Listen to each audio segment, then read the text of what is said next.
అందరికీ నమస్కారం. ప్రధాని మోదీ ఇంధన పొదుపుపై పిలుపునివ్వడంతో ఆంధ్రప్రదేశ్ సీఎం నారా చంద్రబాబు నాయుడు కీలక నిర్ణయం తీసుకున్నారు. తన కాన్వాయ్లో ఉండే వాహనాల సంఖ్యను తగ్గించుకోనున్నట్లు ఓ నిర్ణయం తీసుకున్నారు.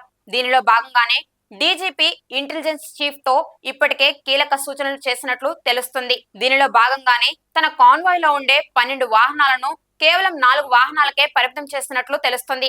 అలానే కేవలం 4 వాహనాలతో మాత్రమే చంద్రబాబు నాయుడు సచివాలయానికి వెళ్లారు. అంతేకాకుండా deputy CM Pawan Kalyan, minister Nara Lokesh కూడా తమ వాహనాల సంఖ్యను తగ్గించుకోనున్నట్లు నిర్ణయించుకున్నారు. అలానే మంత్రులు, ఇతర విఐపీలు కూడా తమ కాన్వాయ్ల్లో ఉండే వాహనాల సంఖ్యను తగ్గించుకునేలా చర్యలు తీసుకోవాలని చంద్రబాబు నాయుడు సూచించారు. దేశ ప్రధాని Narendra Modi పిలుపునివ్వడంతో Andhra Pradesh CM Chandrababu Naidu, deputy CM Pawan కళ్యాణ్లు, అలానే మినిస్టర్ నారా లోకేష్ పొదుపు మంత్రం పాటిస్తున్నారు. నేతలు తమ కాన్వాయ్ల్లో వాహనాల సంఖ్యను తగ్గించాలని సూచించారు.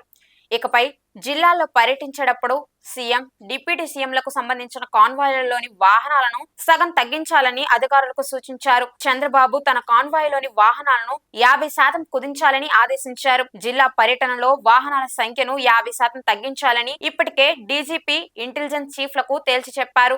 మంత్రులు సహా ప్రముఖులందరూ సాధ్యమైనంత వరకు తక్కువ వాహనాలు వినియోగించాలా చూడాలని చంద్రబాబు ఆదేశించారు. వీలైనంత వరకు గతంతో పోలిస్తే సగం వాహనాలే ఉండేలా చూసుకోవాలని సూచించారు.